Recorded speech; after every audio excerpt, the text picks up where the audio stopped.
안녕하세요. 스터디온 이성원입니다. 오늘은 올해 2022년도에 치러진 김포고등학교 1학년 1학기 기말고사 수학시험을 분석해 보려고 하는데요. 어, 일단은 뭐 1부, 2부 정도로 나눠서 문제를 좀 쪼개서 분석을 해 보려고 하고요. 너무 길어지면 지루해 하시니까 제가 좀 나눠서 분석을 하려고 하고, 김포는 비평준화 지역이기 때문에 김포고가 이제 다른 학교하고의 어떤 차이점이 있느냐라는 걸 좀 말씀을 드리면, 그래도 김포에서 가장 우수한 학생들이 많은 학교로 알려져 있습니다. 그래서 또 열심히 공부하고 또 나름의 실력을 좀 갖고 있는 학생들이 많이 모이는 학교다라고 생각을 하시면 되고요. 옛날에는 지금 현재 우리가 분석할 문제보다는 굉장히 어려운 경우도 많았는데, 그래도 문제가 조금은 학생들이 좀 접근하기에 좀 편하게 바뀐 것이 아닌가라는 생각이 드는 그런 시험이었던 것 같습니다. 최근에는 최근이라고 하기보다는 좀 이제 아무래도 비평준화 지역이고 잘하는 학생들이 많이 모이다 보니까 김포고는 이제 좋은 내신을 받기가 어렵다라는 인식이 많아서 조금 학생들에게 부담을 덜어주고자 시험 난이도를 조금 낮춘 게 아닌가, 낮춘 것처럼 보이긴 하는데, 어쨌든 김포고 시험 문제를 보면서 나중에라도 김포고를 혹시 가려고 하시거나 아니면 이미 시험을 치렀다고 하더라도 좀 내가 혹시 시험 문제를 저렇게 풀었으면 어땠을까라고 한번 되돌아보고 싶은 학생들을 위해서 이런 영상을 준비했으니까, 네, 여러분들께 많이 도움이 되었으면 합니다. 그럼 지금부터 문제를 한번 살펴보도록 하겠습니다. 먼저 1번 문제를 살펴보면 기울기가 1인 직선이면서 2,-3을 지나는 직선을 찾으라는 그런 문제인데요. 이건 중학교 때도 정말 많이 풀어봤을 문제이기 때문에 자세한 언급은 하지 않도록 하겠습니다. 자, 이제 2번 문제를 살펴보면요. 2번 문제는 역시 점 2,1을 지나면서 직선 y는 2x 더하기 1의 수직인 직선의 y절편을 구하라는 문제입니다. 근데 이 문제에서 이 직선의 수직인 직선이라는 것이 핵심 조건이겠죠. 그래서 1차 함수에서는 두 직선이 서로 수직이기 위한 조건이 기울기의 곱이 -1이다 라는 것을 잘 알고 계실 것이라 생각이 되기 때문에 이 문제 역시 문제를 푸는 것이 그리 어렵지 않을 거라 생각이 듭니다. 자, 이제 3번 문제를 살펴보겠습니다. 3번 문제는 두 점으로부터 같은 거리에 있으면서 직선 y는 x 위에 존재하는 그 점의 좌표를 구하는 문제인데요. 일단 여기서 가장 핵심인 것은 두 점으로부터 같은 거리에 있다라는 조건일 텐데요. 아마도 이제 많은 분들이 두 점으로부터 같은 거리에 있다라는 것을 두 점을 양 끝으로 하는 선분의 수직 이등분선을 의미한다라는 것을 알아채셨을 것 같습니다. 따라서 이 문제는 -2,4라는 점과 3,0의 중점을 지나면서 그 중점의 좌표는 2분의 1,2가 되겠죠. 이 점을 지나면서 기울기가 수직인, 아까 앞에서도 언급했지만 기울기의 곱이 -1이다 라는 조건을 이용하면 y는 x와의 교점을 구하는 게 그렇게 어렵지는 않았을 거라 생각이 됩니다. 자, 이제 4번 문제를 볼 텐데요. 4번 문제는 a라는 점과 b라는 점이 각각 a' 그리고 b'으로 평행이동이 되었을 때 그 좌표를 구하는 문제인데요. 얼마만큼 평행이동 되었는지를 우리는 a의 y좌표 그리고 a'의 y좌표를 통해서 y축으로 5만큼 옮겨졌을 거다라는 것을 짐작할 수 있고요. 그리고 b의 x좌표 그리고 b'의 x좌표를 이용해서 x축으로는 -3만큼 평행이동했다는 것을 쉽게 짐작할 수 있습니다. 따라서 이 문제 역시 계산도 뭐 그렇게 어렵지 않고요. 금방 풀 수 있는 문제라고 생각할 수 있습니다. 이제 5번 문제를 살펴보도록 하겠습니다. 5번 문제는 x 더하기 3y 빼기 1은 0에 평행하고 원점까지의 거리가 루트 10인 직선, 그 직선의 y절편 중에서 양수인 것을 구하시오 라는 문제인데요. 일단은 주어진 직선에 평행하다라는 조건에서 x 더하기 3y 플러스 k는 0이라는 그런 식을 세울 수가 있고, 이제 k를 구해야 하는데 그럼 조건이 하나 더 필요하겠죠. 바로 그 조건이 원점까지의 거리가 루트 10이다 라는 조건이 됩니다. 따라서 원점까지의 거리를 구해보면 루트 10분의 절대값 k라는 식을 세울 수가 있고, 이 값이 루트 10이니까 k의 값은 플러스 마이너스 10이라고 나오게 됩니다. 근데 아마 여기에서 양수인 것을 구하라는 거에서 그냥 답을 10으로 잘못 체크하는 학생들이 굉장히 많았을 것 같아요. 근데 실제로 y절편이 양수인 것은 하고 물어봤기 때문에 여기서 y절편이 마이너스 3분의 k거든요. 그래서 k가 마이너스 10일 때, 즉 3분의 10, 즉 4번을 답이라고 해야 되는데 아마 실수한 학생들이 좀 있지 않았을까라는 생각이 듭니다. 이제 6번 문제를 살펴볼 텐데요. 6번 문제는 자, 두 점을 지나는 직선의 y절편에 의해서 선분 AB가 m 대 n으로 외분될 때 m 빼기 n의 절대값을 구하시오 라는 문제입니다. 근데 이 문제를 보실 때 이렇게 푸는 학생들이 있을 것 같아요. 일단은 3,2와 6,-4를 지나는 직선을 진짜 구해서 그 직선의 y절편을 또 구하겠죠. 그럼 y절편이 아마 이제 0, 얼마라고 나오게 될 텐데 m 대 n으로 외분하는 점이 바로 이 점이라고 했기 때문에 3,2와 6,-4를 m 대 n으로 외분하는 점을 구해서 그 점이 이 점과 같다라고 식을 세워서 m과 n을 구하는 학생들도 있었을 것 같습니다. 근데 저는 그 방법보다는 조금 다른 방법을 권하는데요. 사실 이런 문제는 그림을 그려서 살펴보면 굉장히 간단하게 그릴 수가 있는데요. 일단은 제가 한번 보여드릴게요. 3,2라는 점이 여기 있고 그 다음 6,-4가 이쯤에 있다라고 하면은 지금 이 점의 x좌표가 일단 3이겠죠. 그리고 이 점의 x좌표가 6이 될 겁니다. 그렇게 되고 y절편은 뭐 두 점을 연결한 직선이니까 그 직선의 y절편이 여기에 뭐 존재하게 되고요. 그럼 이 점이 이제 두 점을 m 대 n으로 외분하게 된다라고 하는 그런 이야기를 한 것인데요. 사실 여기에서 우리가 이런 식으로 한번 생각을 해보면 좋을 것 같아요. 요 원점하고 그 다음에 점 A에서 X축에 내린 수선의 발을 A', 그리고 점 B에서 X축에 내린 수선의 발을 B'이라고 한다면 지금 요 우리가 구해야 되는 M 대 N이라는 그 B는 OA' 대 OB'하고 동일하다라고 생각할 수가 있겠죠. 그럼 여기서는 지금 이 길이가 3이고 이 길이가 6이기 때문에 3대 6, 즉 1대 2로 외분하는 점이다 라는 것을 쉽게 알 수가 있습니다. 따라서 절대값 1 빼기 2를 계산하면 값이 1이라는 것을 뭐 그림만 그려도 쉽게 구할 수 있는 그런 문제가 되겠습니다. 그 다음으로 살펴볼 문제는 자 7번 문제인데요. 뭐 그림만 봐도 벌써 학생들이 이 문제 하고서 바로 문제를 풀지 않았을까라는 생각이 드는데요. 자 5,2라는 점을 출발해서 강가의 한 지점 P에서 물을 뜬 후에 지점 B로 이동하려고 할 때 이동거리의 최소값을 구하시오 라는 문제입니다. B라는 점을 출발해서 X축 위에 어딘가를 거쳐서 그 다음에 A라는 점으로 이동을 할 때 이동거리의 최소값 구하는 거는 아마 이번 시험 대비를 굉장히 열심히 한 학생들이라면 대칭 이동을 통해서 점 A, 즉 5,2를 X축에 대칭을 해서 5,-1로 옮긴 뒤에 점 B와 요 점 사이에 최단 거리를 구하는 것이 문제의 정답이다 라고 쉽게 풀었을 것 같습니다. 사실 이런 문제는 구부러진 어떤 그 경로를 곱게 펴서 최단 거리를 구하는 가장 대표적인 기본 문제라고 할 수가 있고요. 중학교 과정에서도 피타고라스 정리 단원에서 종종 등장하는 굉장히 무난한 문제라고 할 수 있을 것 같습니다. 그 다음으로 살펴볼 문제는 8번 문제입니다. 8번 문제는 주어진 원의 모든 점이 4사분면에 있도록 하는 k값의 범위를 구하시오 라는 문제입니다. 지금 이 원을 살펴보면 x-2의 제곱 더하기 y 플러스 1의 제곱은 k-1이라고 이렇게 식을 세울 수가 있습니다. 따라서 이 원의 중심이 당연히 2,-1, 즉 4사분면에 위치한 그런 점이라는 걸 알 수가 있고요. 그래서 그림을 그려보면 2,-1이 이쯤에 위치하게 되니까 이걸 중심으로 하면서 원 위에 모든 점이 4사분면에 있기 위해서는 원의 크기가 너무 커서는 안 되겠죠.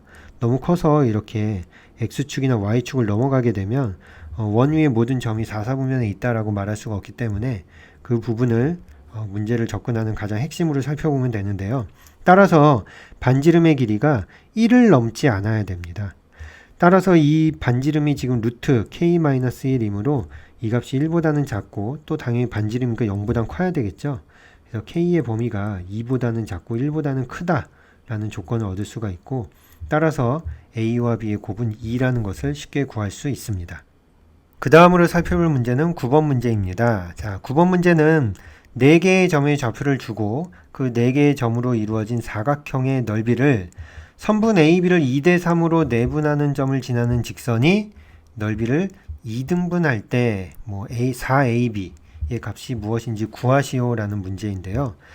A라는 점은 지금 1,0이라고 했고 그 다음에 B라는 점은 11,0, 그 다음에 D라는 점은 4,3이고 C라는 점이 8,3이라고 해서 이 그림을 잘 살펴보면 밑변의 길이는 11이고 그 다음에 요 길이가 3이고 요 길이도 3, 그리고 y좌표가 둘 다 3으로 일치하기 때문에 등변 사다리꼴이다 라는 것을 쉽게 이해할 수 있습니다. 자, 근데 이 문제에서 지금 뭐라고 얘기를 했냐면 밑변에 해당되는 선분 AB를 2대 3으로 내분하는 점이다 라고 했기 때문에 일단 내분점을 구해보면 지금 선분 A와 B 사이의 거리는 x좌표가 1이고 11인 두 점 사이 거리이기 때문에 두 점 사이의 거리는 10이거든요. 그럼 2대 3으로 내분했다라는 얘기는 여기서 4 그리고 6만큼 떨어진 그런 점이라고 할 수 있으니까 5,0이 되겠네요.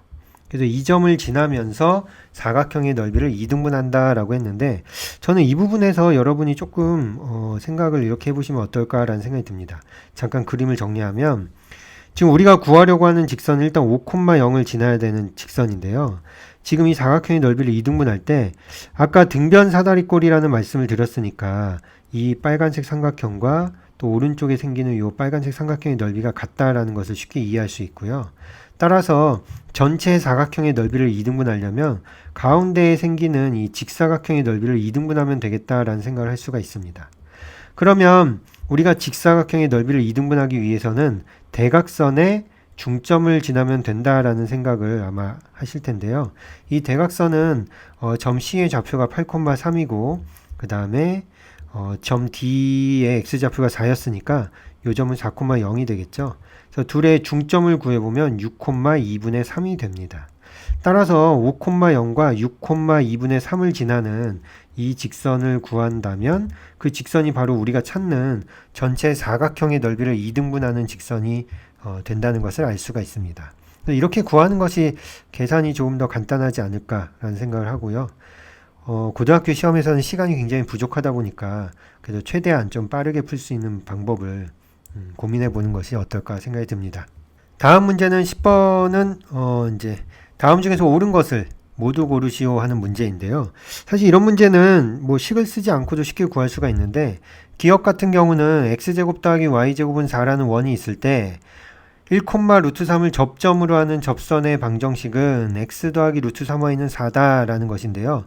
이것은 우리가 x제곱 더하기 y제곱은 r제곱이라는 원이 있고 그 다음에 접점의 좌표가 a, b라면 ax 더하기 by는 r제곱이 바로 접선의 방정식이다 라는 것을 잘 이해하고 있는 학생이라면 쉽게 맞다는 것을 확인할 수 있었을 것이고요. 니은을 보면 1,1을 중심으로 하고 반지름이 1인 그런 원이 있을 때 기울기가 m인 접선의 방정식은 두 개 존재한다 라고 이야기를 했는데 당연히 원이 있으면 원에서는 똑같은 기울기를 갖는 접선이 늘 두 개 존재하게 됩니다. 이건 우리가 그림을 그려서 쉽게 확인할 수가 있죠. 그래서 니은도 역시 맞다라는 것을 확인할 수가 있고요. 디귿은 2,5라는 점에서 근데 2,5라는 점은 원 밖에 있는 점인 것 같아요. 그렇죠? 원 밖에 있는 점에서 원의 그은 기울기가 m인 접선이 두 개 존재합니까? 라고 했는데 우리가 원이 있고 원 밖에서 동일한 기울기를 가진 접선을 두 개 그을 순 없죠. 왜냐하면 동일한 기울기를 가진 접선이라면 그 접선은 서로 평행하기 때문에 교점이 없거든요. 그래서 한 점에서 같은 기울기를 갖는 접선을 그을 리가 없습니다. 이건 당연히 불가능하겠죠. 그래서 디귿은 틀렸다라는 것을 쉽게 확인할 수 있습니다. 다음으로 살펴볼 문제는 11번 문제인데요. 11번은 세 점의 좌표를 주고 나서 세 점을 꼭지점으로 하는 삼각형의 넓이를 구하는 과정이다 라고 하고 이제 빈칸을 채우는 문제인데요. 우리가 세 점의 좌표가 주어졌을 때 삼각형의 넓이를 구하는 방법이 굉장히 여러 개가 있는데요. 근데 이 문제에서 살펴보면 먼저 두 점을 지나는 직선의 방정식을 구했고요. 그 다음에 두 점의 어떤 선분 AB의 길이, 두 점 사이 거리를 구했고 그 다음에 이제 높이를 구했다라고 하는 걸 보니까 이렇게 구한 것 같아요. 어떤 세 점이 주어졌을 때 일단은 두 점 지나는 직선을 구하고 나머지 한 점과의 거리를 구해서 밑변 곱하기 높이 나누기 2를 통해서 이 삼각형의 넓이를 구한 것이 아닌가라고 짐작해 볼 수 있거든요. 그래서 실제로 아마 빈칸을 채우는 게 그렇게 어렵지는 않았을 것 같습니다. 왜냐하면 A와 B를 지나는 직선은 뭐 두 점 지나는 직선을 구하면 되고요. 선분 AB의 길이 구하는 것도 역시 두 점 사이 거리 구하는 공식을 쓸 수가 있고, 여기서 말하는 높이라는 것은 가에서 나온 직선과 점 C 사이의 거리를 의미하겠죠. 그래서 아마 빈칸 채우는데 크게 어려움은 없었을 거라 생각이 듭니다. 12번 문제는 정말 말 그대로 임의의 두 직선을 준 건데요. L이라는 직선은 AX 더하기 BY 더하기 C는 0, L'은 A'X 더하기 B'Y 더하기 C'은 0이라는 직선을 주고서 보기 중에서 옳은 것을 있는 대로 고르시오라고 했는데, 단 이런 조건을 좀 자세히 봐야죠. A 곱하기 B 곱하기 C가 0이 아니다. 그리고 A', B', C'의 곱도 역시 0이 아니다 라는 얘기는 결국 A, B, C 그리고 A', B', C' 중에는 어떤 것도 0인 것이 없다라는 걸 의미하게 되겠죠. 자, 먼저 기억부터 살펴보면 B분의 A와 마이너스 B'분의 A'이 같다면 이라는 얘기는, 사실 이것은 마이너스 B분의 A가 직선 L의 기울기고 마이너스 B'분의 A'이 L'의 기울기이기 때문에 두 직선의 기울기가 같다는 것을 의미한다고 볼 수 있습니다. 그럼 기울기가 같으니까 평행하다고 얘기할 수 있을까요? 여기에서 이제 하나의 함정이 y절편이 다르다라는 말이 있어야 되는데 그 말이 없죠. 그래서 이건 평행할 수도 있지만 일치할 수도 있기 때문에 이 문장은 틀렸다라고 할 수가 있습니다. 자, 니은을 보면 두 직선이 서로 평행하다면 이 값이 같고 또 이 값은 다르다라고 되어 있는데, 우리가 평행하기 위한 조건이 꼭 A와 A' 그리고 B와 B'이 같을 필요는 없죠. 그러니까 A분의 A'과 B분의 B'이 같고 C분의 C'이 다르면 되는 것이지, 꼭 우리가 둘의 B가 같으면 되는데 A와 A', B와 B'이 같아야 하는 건 아닙니다. 네, 그래서 이 문제 역시 틀렸고요. 자, 디귿을 보면 A와 A' 그리고 B와 B'은 같은데 C와 C'이 다르다면 두 직선은 평행하다. 이게 바로 평행한 조건을 제대로 이야기하고 있는 것이라고 말할 수 있습니다. 네, 그래서 이 문제 역시 학생들이 좀 어렵지 않게 풀 수 있었을 거라 생각이 듭니다. 다음으로 살펴볼 문제는 정말 많이 연습을 했었을 것 같은데요. 이렇게 그러니까 음함수 형태죠. fx, y는 0 또는 gx, y는 0 이런 형태로 주어진 어떤 그래프를 나타낸 그림에서 평행이동 또는 대칭이동을 이용해서 그림이 어떻게 달라지는지를 구하는 문제인데요. 지금 보면은 이런 문제는 사실 이제 객관식이니까 보기를 한번 좀 볼 필요가 있는데, 보기가 전부 다 좌변이 gx, y라고 되어 있거든요. 그래서 지금 gx 플러스 1, 마이너스 y는 0 이라는 그래프가 지금 이런 직각삼각형 모양이기 때문에 먼저 gx, y가 어떻게 되는지를 한번 살펴볼 필요가 있을 것 같습니다. 자, gx, y라는 게 위의 그래프랑 어떻게 다른지를 살펴보면, 일단 자 x 플러스 1이었던 게 x로 바뀌었다는 얘기는 x가 x-1로 바뀌었다라는 말과 동일하기 때문에 일단 x축으로는 1만큼 이동을 했다라고 볼 수가 있고요. 마이너스 y가 y로 바뀌었기 때문에 여기에서 우리가 x축 대칭이 되었겠다라는 것을 또 짐작할 수 있습니다. 그래서 주어진 그림을 x축으로 1만큼 옮기고 또 x축의 대칭을 한번 시켜보도록 하겠습니다. 자, 그러면 x축으로 1만큼 옮겼을 때 아마 그림이 이렇게 직각삼각형 모양이 될 테고요. 이것을 x축에 대칭을 하면 아마도 이런 모양의 직각삼각형이 될 것 같습니다. 따라서 요 점의 좌표가 5,1 그리고 요 점의 좌표는 3,1 그리고 요 점의 좌표는 5,3 이렇게 되겠네요. 그래서 지금 좌변에 있는 이 gx, y는 0이라는 요 그래프가 지금 이렇게 제가 빨간색으로 빗금치는 1사분면에 있는 직각삼각형의 모양이니까, 지금 요 f y 빼기 2, 마이너스 x는 0이라는 그래프를 일단은 지금 x축으로, 여기가 x좌표가 3이니까 x축을 6만큼 옮겨야 되고요. 그 다음에 y축으로는 여기 요점의 좌표가 3,1이었으니까 마이너스 3,0이 3,1로 옮겨가기 위해서는 y축으로 또 역시 1만큼 이동을 해야 될 거다라는 걸 알 수가 있습니다. 따라서 x축으로는 6만큼, 그러려면 x를 x 빼기 6으로 바꿔야 하니까요. 여기에다 x 대신에 x 빼기 6을 대입하고, y축으로 1만큼 옮기려면 y를 y 빼기 1로 바꿔야 하기 때문에 y 대신에 y 빼기 1을 대입해야 합니다. 그러면 y 빼기 3, 마이너스 x 더하기 6은 0이라는 이런 그래프가 됩니다. 그래서 이 보기를 찾으면 그게 3번이 되겠네요.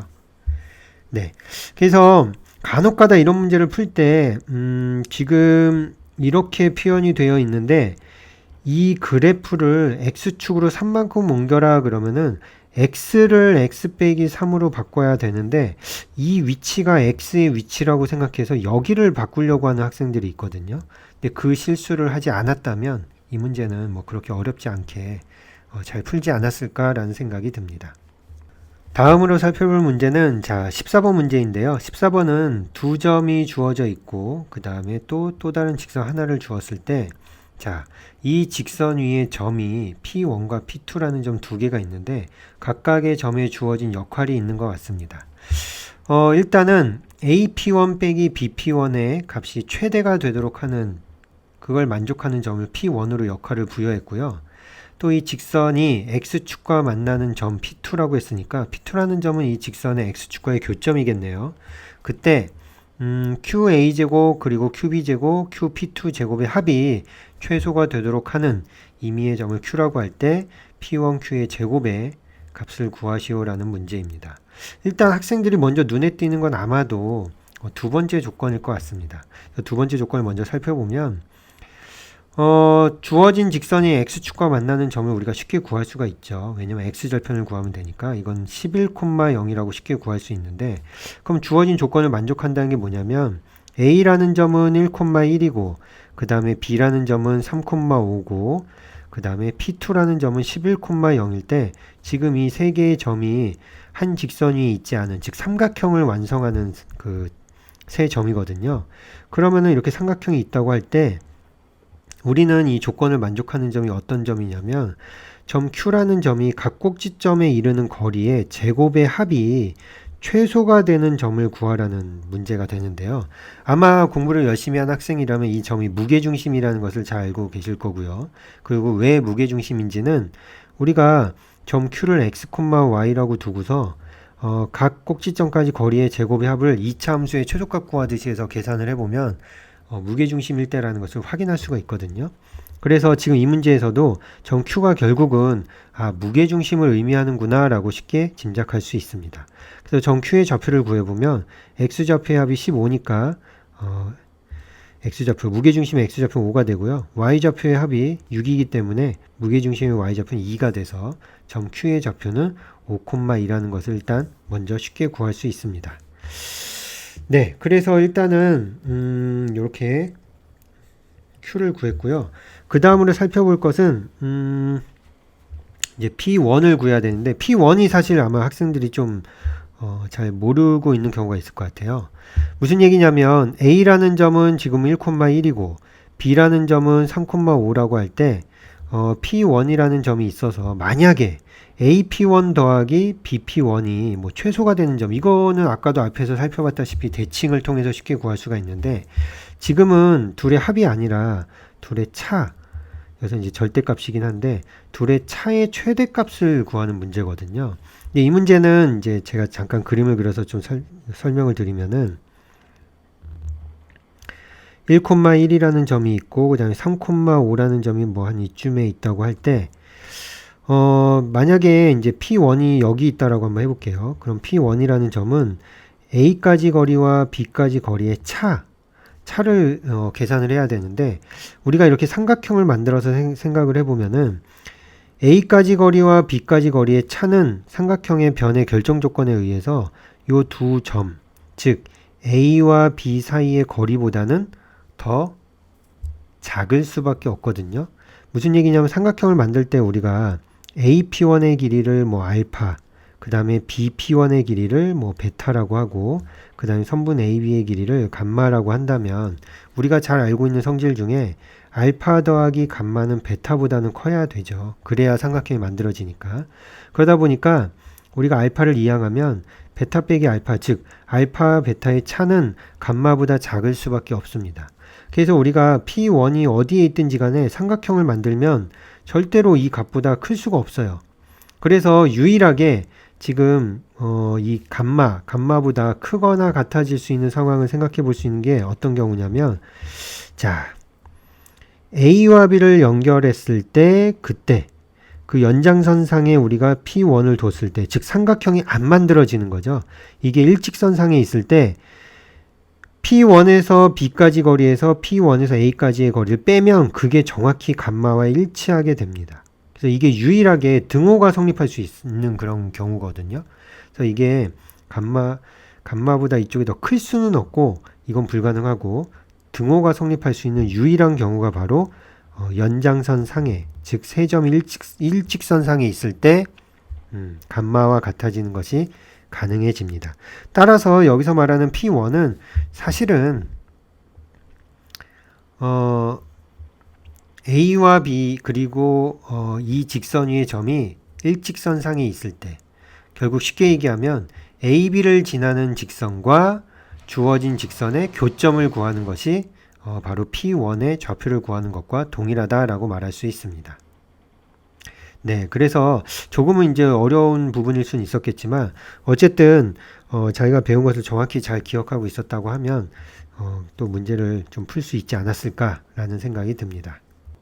네, 이렇게 해서 일단 기말고사 분석의 영상 1부를 마치도록 하고요. 제가 다시 또 2부를 통해서 나머지 문제를 또 해설을 할 텐데, 사실 한 번에 다 풀어도 되는데 이제 여러분들이 또 시험 볼 때하고는 다르게 유튜브로 영상을 볼 때는 조금 지루해 하시는 경향이 있어서 제가 이렇게 한번 끊어서 가려고 하는 거고요. 지금까지 14번까지 본 문제들 중에서는 저는 14번에서 지금 P1, 지금 제가 좀 전에 설명을 했지만 두 점까지 거리의 차가 최대가 되는 점을 구하는 그 부분만 조금 뭐 낯설 수 있는데, 사실 이런 문제는 블랙라벨이라든지 절대 등급에서도 좀 풀어본 학생들이 있을 거고요. 조금 이제 약간 난이도 있는 문제들로 연습을 했던 학생들이라면 이 문제를 아마 잘 기억하고 있었을 거라 생각이 듭니다. 뭐 지금 P2 같은 경우는 무게중심이라는 것은 사실 뭐 그런 방법이 썩 좋은 건 아니지만 시험 준비를 하다 보면 이제 암기를 시키는 경우도 있잖아요. 그래서 삼각형의 세 꼭지점에 이르는 거리에 제곱의 합이 최소가 되는 점은 무게중심이다라는 것은 뭐 센수학이나 개념원리 RPM 같은 그런 문제집들에도 잘 나와 있는 내용이기 때문에 아마 이 부분을 어려워하진 않았을 것 같아요.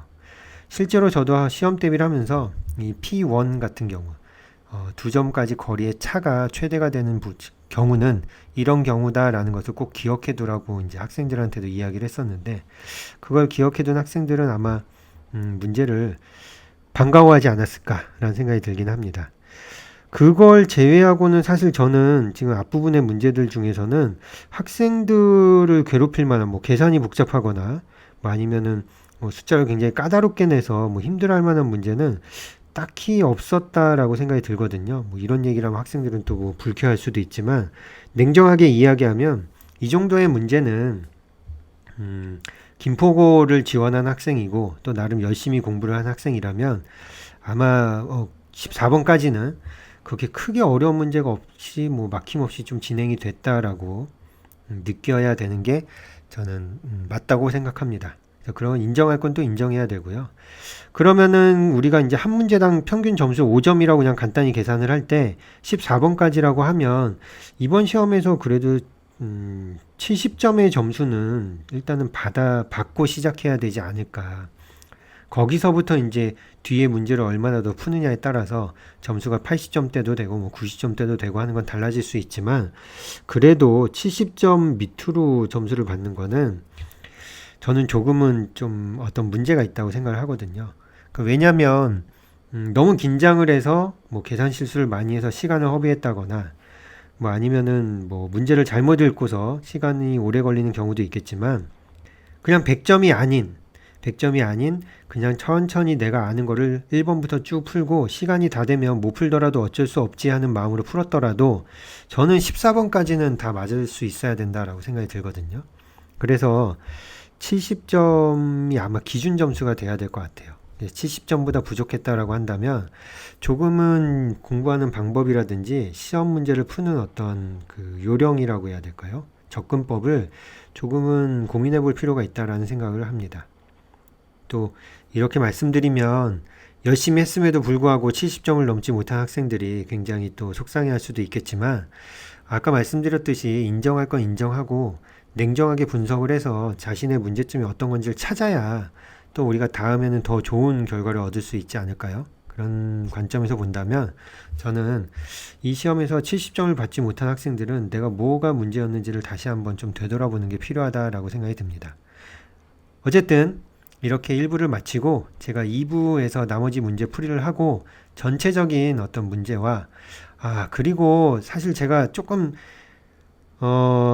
이 문제에 출제하신 어떤 선생님께 좀 아쉬운 부분이 있기는 해요. 그런 문제가 있는데 그런 문제도 제가 2부 영상에서 또 말씀을 드릴 테니까 다음 영상도 또 기다려 주시면 제가 좋은 내용으로 다시 찾아오도록 하겠습니다. 감사합니다.